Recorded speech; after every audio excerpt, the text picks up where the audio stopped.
What's going on, Zionist Station? So yeah, I had to get up a little bit. Emma got upset at me. She did. That's an understatement of all time. Yeah. Sorry, Emma. I really had to use the bathroom. I really had to poop, and then I had to make some more tea. I made 2 more mugs of tea. So like I was telling Emma, yeah, I told her the whole thing already.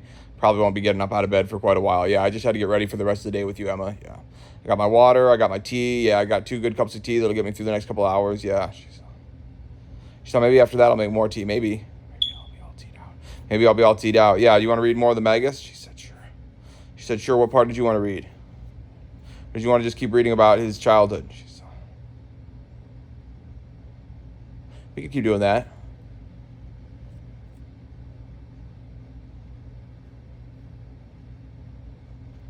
The wishful tradition is that our family came over from France after the revocation of the Edict of Nantes. Noble Huguenots, I believe that's how you pronounce it, Nantes Huguenots, noble Huguenots remotely allied to Honore d'Urf, author of the 17th century bestseller L'Astre. Certainly, if one excludes another equally unsubstantiated link with Tom Durfee, Charles II's scribbling friend, no other of my ancestors showed any artistic leanings whatsoever. Generation after generation of captains, clergymen, sailors, squirelings, with only a uniform lack of distinction and a marked penchant for gambling and losing to characterize them. My grandfather had 4 sons, 2 of whom died in the First World War. The third took an unsavory way of paying off his atavism, gambling debts, and disappeared to America. He was never referred to as still existing by my father, a youngest brother who had all the characteristics that eldest sons are supposed to possess, and I have not the least idea where he is still alive, or even whether I have unknown cousins on the other side of the Atlantic. During my last years at school, I realized that what was really wrong with my parents was that they had nothing but a blanket contempt for the sort of life I wanted to lead. I was good at English. I had poems printed pseudonymously in the school magazine. I thought D.H. Lawrence the greatest human being of the century. My parents certainly never read Lawrence, and had probably never heard of him, except in connection with Lady Chatterley's Lover. There were things, I never read that, but I heard there was like a lot of sex in it for its time. They taught us that in English class, yeah. There were things, what's up, Miss Cheney? There were things, a certain emotional gentleness in my mother, an occasional euphoric jolliness in my father, I could have borne more of, but always I liked in them the things they didn't want to be liked for. By the time I was 18 and Hitler was dead, they had become mere providers, for whom I had to exhibit a token gratitude, but could muster very little else. I led 2 lives. She's still interested in this part. I led 2 lives. At school, I got a small reputation as a wartime aesthete. Aesthete, right? Like an aesthetic, an aesthete, and cynic. Aesthete and cynic.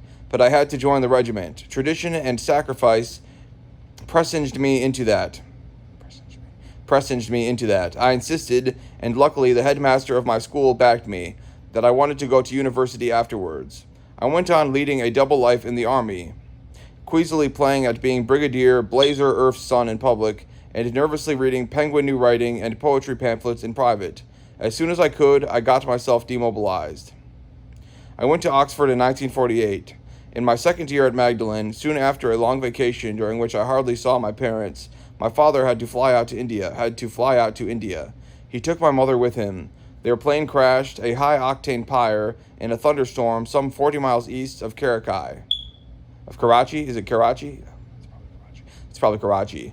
After the first shock, I felt an almost immediate sense of relief, of freedom. We should look up how to pronounce that. She saw looking that up, never. Everyone saw, why not look it up?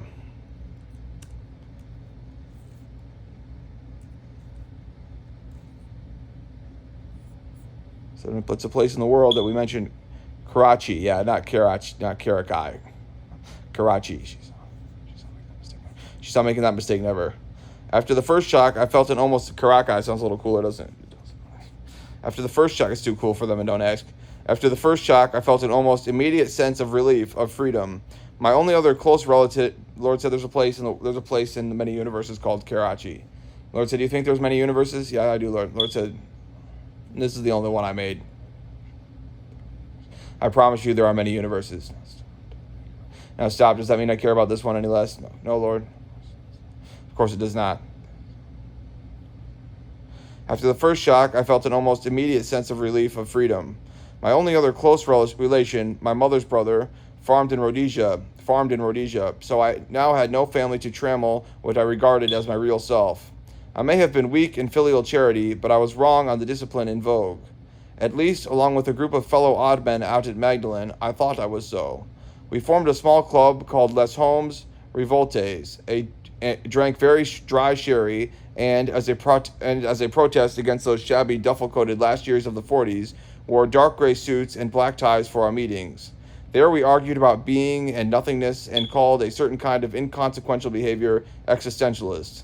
Less enlightened people would have called it capricious or just plain selfish, but we didn't understand that the heroes or anti-heroes of the French existentialist novels we read were not supposed to be realistic. We tried to imitate them, mistaking metaphorical descriptions of complex modes of feeling for straightforward prescriptions of behavior. We duly felt the right anguishes. Most of us, true to the eternal dandyism of Oxford, simply wanted to look different. In our club, we did. I acquired expensive habits and affected manners.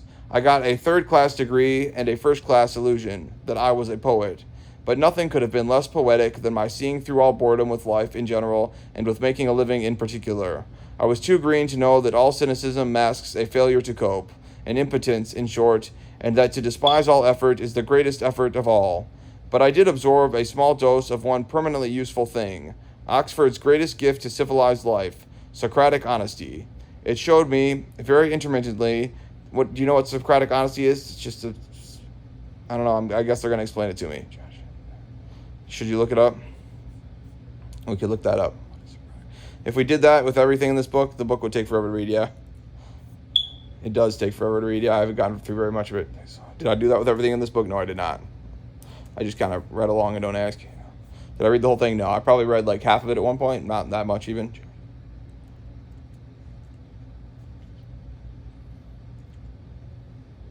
Socratic honesty is the practice of intellectual humility, relentless truth-seeking, and transparent self-examination embodied in Socrates' approach to philosophy.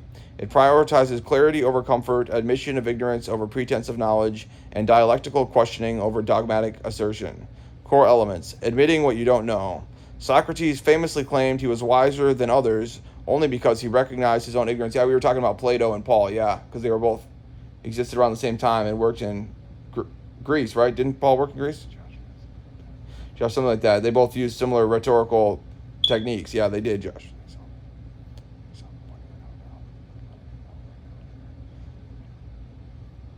Should we look that up?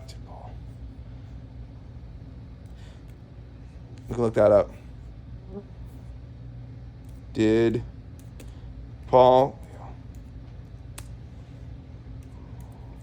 employ Platonic? Was it Socratic or Platonic? I don't know. We'll just say Platonic. I'm not that smart. I mean, my memory isn't very good for what those things are. Not that if I ever did learn them, I wasn't paying attention. They said, did Paul ever meet Jesus? Yes, he did. After he had ascended into heaven. Josh.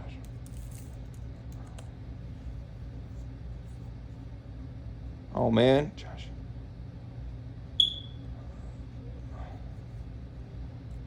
High demand. They're not going to let me look that up.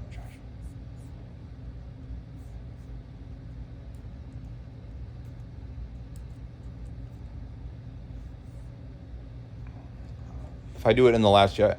Yes, but indirectly and selectively. More through Hellenistic rhetorical culture than direct conscious adoption of Plato's distinctive philosophical rhetoric. Paul's rhetorical context. Paul operated in a thoroughly Hellenistic world as a Roman citizen from Tarsus, a center of Greek learning.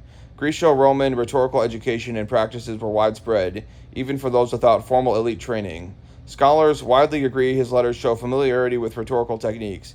Inventio, argument invention, dispositio, or is it dispositio? Dispositio, arrangement, of course it is. Figures of speech, thought, ethos, pathos, logos, appeals, diatribe style, and epistolatory conventions. Epistolary conventions. Epistolary conventions, yeah. However, Paul explicitly distances himself from sophistic or ornamental rhetoric. In 1 Corinthians 1 to 2, he contrasts 1 through 2, he contrasts the wisdom of the world and eloquent wisdom with the foolishness of the cross, which relies on the Spirit's power rather than persuasive words. In 2 Corinthians 10 through 13, he defends against critics who call his speaking weak or contemptible, admitting he is unskilled in speaking while claiming strength and knowledge. I just love you, Emma. Yeah, this is so much fun with you.